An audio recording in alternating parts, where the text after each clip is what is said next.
Durante milenios, los mayores imperios del mundo cometieron exactamente el mismo error fatal. Marcharon hacia la meseta iraní con las espadas desenvainadas, absolutamente convencidos de que podrían borrar esta civilización de la faz de la tierra para siempre. Las falanges macedonias de Alejandro Magno invadieron estas tierras.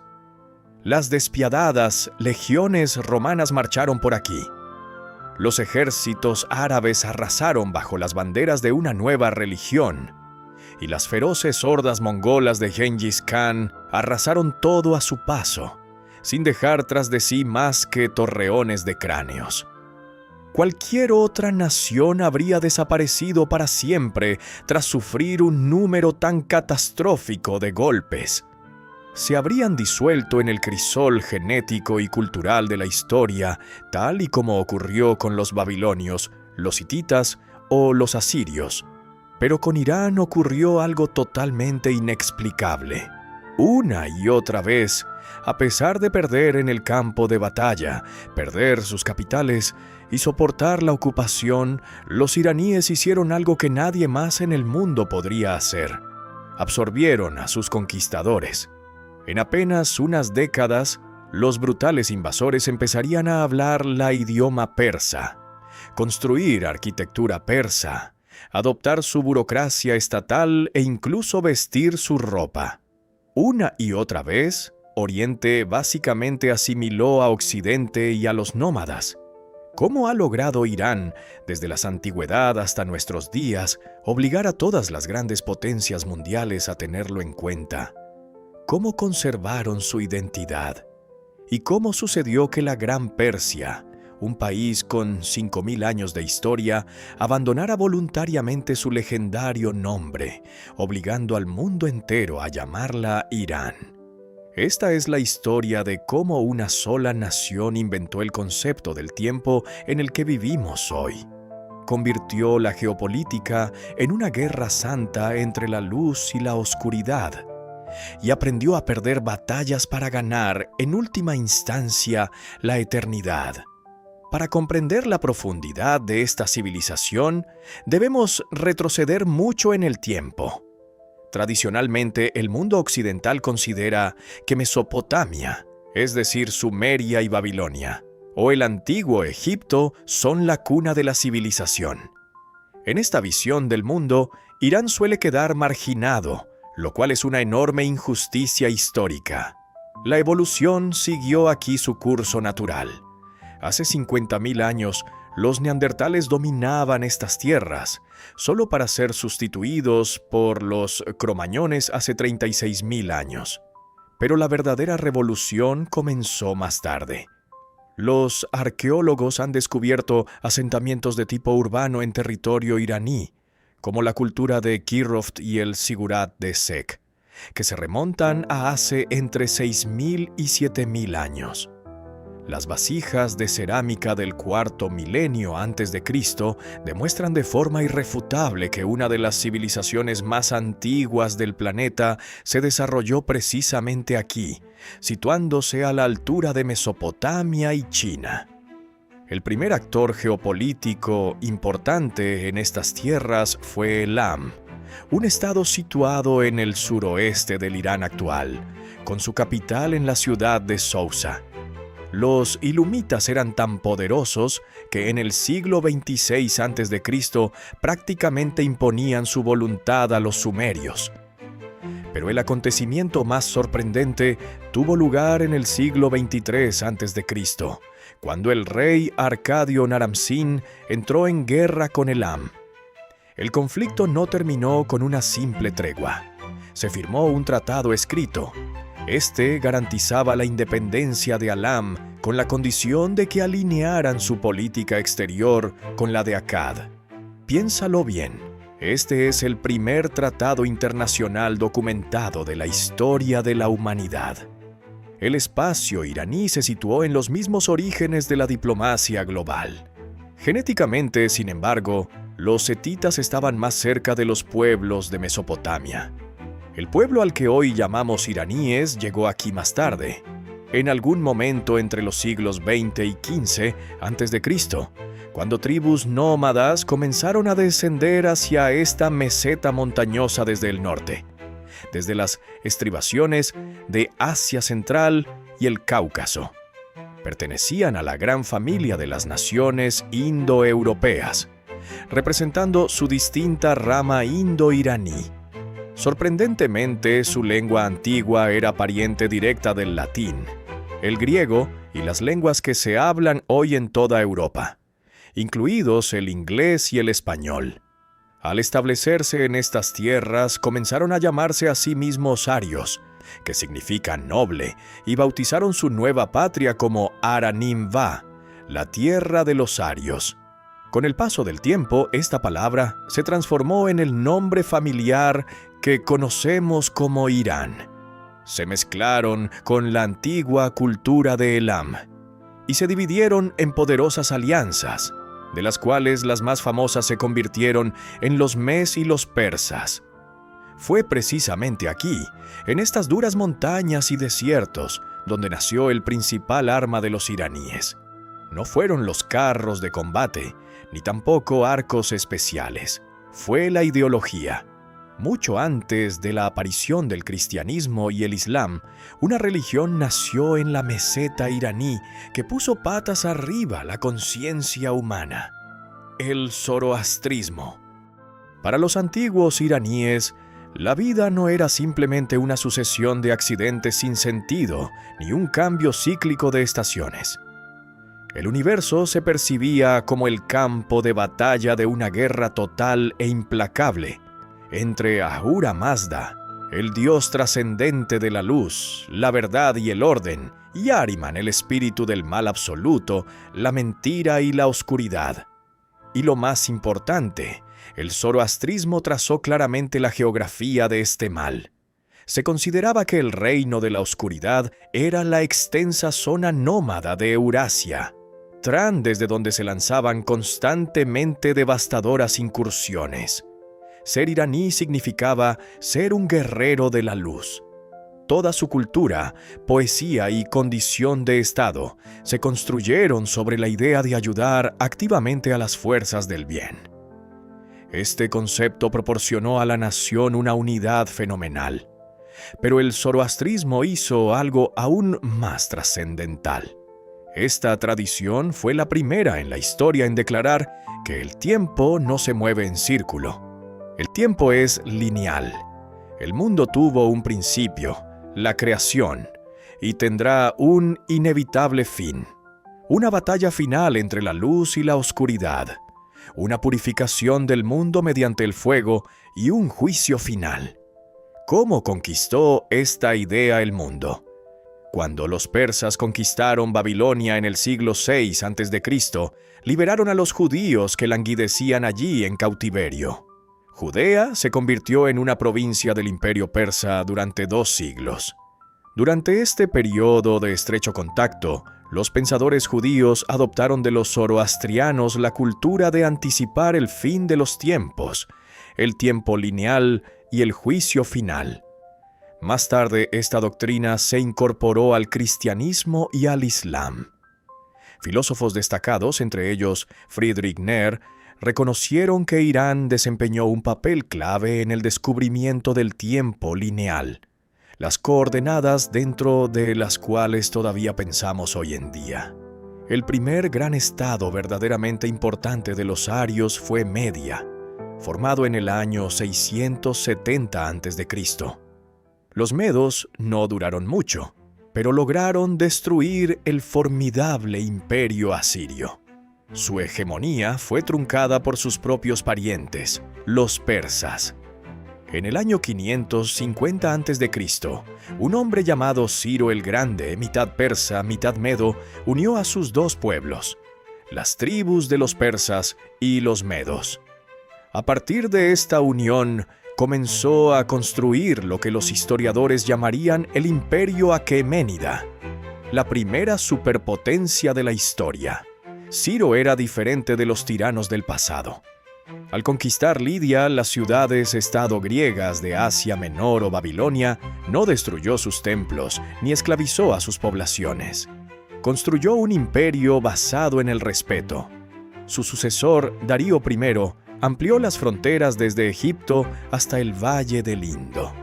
Casi 50 millones de personas, la mitad de la población de la tierra en aquella época, vivían bajo el dominio persa. Darío dividió el país en 20 distritos administrativos, llamados satropías. Introdujo un sistema fiscal unificado. Acuñó monedas de oro conocidas como dars y estableció una red de carreteras por las que circulaba el servicio postal estatal más rápido del mundo. Pero la historia no perdona la debilidad. En un intento por proteger el imperio de la oscuridad nómada, Ciro el Grande se aventuró en Asia Central para librar una guerra contra la tribu Masaga. Y allí, el más grande de los emperadores encontró su fin. La batalla fue tan brutal que el ejército persa quedó aniquilado. Según Heródoto, la líder de los majaritas, la reina Tamius, en busca de venganza por la muerte de su hijo, ordenó a sus hombres que encontraran el cuerpo de Ciro. Le cortó la cabeza y la arrojó a un saco de cuero lleno hasta los topes de sangre humana, declarando: «Tenías sed de sangre, ahora bebe hasta saciarte». A pesar de esta tragedia, el imperio siguió adelante. Estamos acostumbrados a pensar que las famosas guerras greco-persas, aquellas de los 300 espartanos, aplastaron a los persas. Eso es un mito occidental. Sí, los griegos defendieron su independencia, pero para el gigantesco imperio aqueménida, perder un par de ciudades periféricas fue como una picadura de mosquito. Los persas simplemente cambiaron de táctica. Comenzaron a financiar primero a Atenas, luego a Esparta, enfrentando a los griegos entre sí. Finalmente, en el año 387 a.C., los agotados griegos se vieron obligados a firmar un humillante tratado en los términos del rey persa Artajerjes. Lo que los persas no pudieron conquistar con un ejército enorme, lo compraron. Persia se convirtió en la dueña indiscutible de Grecia, sin disparar un solo tiro. La verdadera catástrofe llegó más tarde. El imperio aqueménida creció hasta alcanzar unas proporciones tan enormes que un débil gobierno central ya no podía controlar docenas de naciones diferentes. Un joven y ambicioso rey de Macedonia se aprovechó de ello. Alejandro en el año 330 a.C. Las fuerzas macedonias aplastaron sin piedad al ejército persa. Alejandro incendió la magnífica Pípilus. Parecía que la historia milenaria de Irán había llegado a su fin. De las ruinas de los aqueménidas surgió el estado helenístico de los seleucidas, gobernado por griegos. Y fue precisamente entonces cuando se activó el mecanismo de supervivencia iraní. La cultura oriental comenzó a devorar metódicamente a sus conquistadores occidentales. El propio Alejandro empezó a vestir ropa persa y adoptó la etiqueta de la corte persa. La política de helenización se ahogó en la densa cosmovisión iraní ancestral. En el siglo III a.C., los pazteos, una tribu indo-iraní, expulsaron a los griegos y crearon el imperio pazteo. El gobernante pazteo Mitrídates primero se proclamó rey de reyes y sucesor de los aquimemonidas. Durante 5 siglos los pazteos, apoyándose en una caballería altamente móvil y en el famoso tiro pazteo, se mantuvieron firmes con éxito frente al propio imperio romano, infligiendo derrotas aplastantes a las legiones en Oriente Medio. Entonces, en el año 224, llegó una nueva edad de oro. La dinastía sasánida tomó el poder, procedentes de la región de Pe, la patria de los primeros persas. Crearon un estado ferozmente centralizado donde el zoroastrismo se convirtió en la doctrina oficial del estado. La sociedad se dividió en castas estrictas. sacerdotes, guerreros, burócratas y plebeyos. Se estableció una meritocracia ideal. El Irán sasánida fue una superpotencia que libró guerras agotadoras durante casi 400 años. Primero con Roma y luego con Bizancio por el control de Mesopotamia y el Cáucaso. Pero estos siglos de guerras interminables dejaron a Irán exhausto. Los conquistadores se convirtieron en persas. A mediados del siglo VII, el imperio sasánida era un gigante moribundo, una nueva fuerza sin precedentes que emergía de los desiertos de la península arábiga aprovechó esta situación. El Califato Árabe. En 651, la capital persa cayó y el último Shah de la dinastía sasánida fue asesinado a traición. Todo Irán cayó bajo el dominio árabe. Comenzó la era del Califato Omeyyade. Los árabes trajeron una nueva religión, el Islam, y una nueva lengua. El zoroastrismo, que había alimentado el espíritu iraní durante milenios, comenzó a desvanecerse. Para cualquier otra cultura, esto habría significado la desaparición total de la identidad, tal y como ocurrió con Egipto o Siria, que quedaron permanentemente arabizadas. Pero los persas lo volvieron a hacer. Varios gobernantes árabes intentaron obligar a los persas a abandonar sus raíces por completo. Sin embargo, tras sufrir la derrota militar, los iraníes contraatacaron culturalmente. El califato islámico, especialmente bajo los abasíes, comenzó a depender en gran medida de los burócratas, eruditos y poetas persas. Los califas árabes adoptaron los métodos de gobierno persas. La lengua farsi no solo sobrevivió a docenas de imperios, y los mayores tratados científicos y poemas siguieron escribiéndose en ella. Tras los gobernantes árabes, un auténtico apocalipsis se abatió sobre Irán. En el año 1220, Gengis Khan llegó desde las estepas de Asia Central. Los mongoles no se limitaron a conquistar territorios. Masacraron ciudades enteras y borraron de la faz de la tierra sistemas de riego milenarios. Parecía que Irán se convertiría en un pastizal para nómadas. Pero cuando el nieto de Gengis Khan, Hulagu, fundó aquí un estado mongol llamado Ilkhanato, ocurrió algo increíble. Los duros conquistadores, acostumbrados a vivir en yurtas, de repente abrazaron el Islam. Hicieron de la lengua persa la lengua del Estado. Comenzaron a construir grandiosas mezquitas persas con cúpulas azules, financiando a eruditos y poetas locales. A finales del siglo XIV, la historia se repitió. Tamil-Ain irrumpió en estas tierras. Erigió pirámides con cabezas humanas cortadas. Sin embargo, al mismo tiempo, se sintió sobrecogido por la cultura persa. Se llevó a los mejores artesanos iraníes a su capital y sus descendientes, los timúridas, desencadenaron un auténtico renacimiento persa, convirtiendo sus cortes en centros de exquisitas miniaturas y poesía. Durante casi 300 años, Irán fue un caldero en ebullición donde el poder político pertenecía a los temibles mongoles y turcos. Pero al tomar el trono iraní, en el plazo de un par de generaciones, se convirtieron irrevocablemente en persas. El código cultural iraní reprogramó por completo a sus invasores. Y entonces, de este caldero de 300 años de tribus y dinastías, surgió en 151 un hombre llamado Shah Ismael. Reunificó el país y fundó el estado safávida.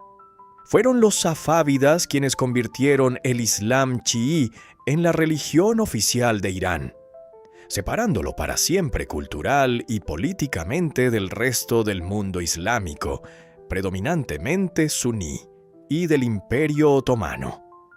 Irán volvió a forjar su rígida y singular identidad. ¿Por qué Persia desapareció? En el siglo XIX, bajo la dinastía turco-Qayar, Irán entró en un periodo de grave crisis. Tras devastadoras guerras con el Imperio ruso, el país perdió definitivamente los territorios de las actuales Georgia, Armenia y Azerbaiyán. A principios del siglo XX, en las vísperas de la Primera Guerra Mundial, Irán se había convertido en escenario del gran juego, el enfrentamiento geopolítico entre los imperios británico y ruso. El país quedó efectivamente dividido en esferas de influencia. Los británicos extraían el petróleo iraní mientras las tropas rusas se apostaban en el norte.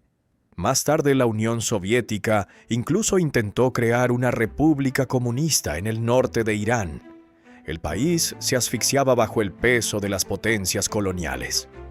Pero Irán no sería Irán si no hubiera encontrado una salida. En 1925, Reza Shah Pahlavi llegó al poder como resultado de un golpe militar. Trazó un rumbo de línea dura hacia la industrialización y la modernización. Y en 1935 dio un paso que sacudió la diplomacia mundial. Durante siglos, todo el mundo occidental había llamado a este país Persia. Esta palabra, derivada del nombre griego de la región, se asociaba en Europa con cuentos de hadas, alfombras, atraso y exotismo. Reza declaró que ya era suficiente. Envió una directiva oficial a todas las embajadas. A partir de ahora, el país debía ser llamado por su verdadero nombre antiguo, el mismo con el que se habían llamado a sí mismos durante milenios: Irán, la tierra de los arios. No se trataba solo de un capricho lingüístico, era una declaración. No somos una colonia exótica, somos una nación moderna y poderosa con raíces antiguas, y tendréis que contar con nosotros. La historia de Irán es siempre una historia de giros radicales.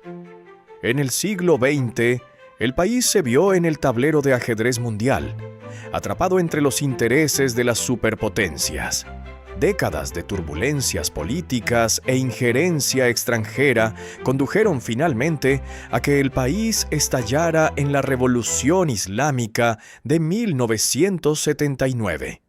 La monarquía cayó. Irán se convirtió en una república teocrática y las relaciones con Occidente se rompieron. Y hoy somos testigos de una asombrosa paradoja histórica. En la mente del hombre moderno coexisten simultáneamente dos estados completamente diferentes. La palabra Irán evoca en la mayoría de la gente imágenes de tensión geopolítica, duras sanciones, conflictos y noticias sombrías. Mientras tanto, la palabra Persia, irónicamente, no ha desaparecido en absoluto. Ha adquirido una aura romántica, casi mítica. Persia se asocia con la grandeza perdida. Persia se asocia con la grandeza perdida, la poesía refinada, las alfombras voladoras y los imperios de cuento de hadas. Dos nombres, una tierra y una lucha constante e implacable sobre cómo exactamente será recordada. A lo largo de sus 5.000 años de historia, esta cultura desarrolló el mecanismo definitivo para la supervivencia. Cuando se enfrentaban a macedonios, árabes o mongoles, no desaparecían. Absorbieron a sus conquistadores, remodelándolos para que encajaran en su propio molde. Estuvieron en los orígenes de la civilización e inventaron la época en la que vivimos. Pero quizás su mayor batalla está teniendo lugar en este mismo momento. Porque a veces detrás del simple nombre de un país se esconde una guerra silenciosa e invisible. Una guerra entre quienes fuimos en el pasado, quienes somos hoy, y cómo el mundo quiere vernos.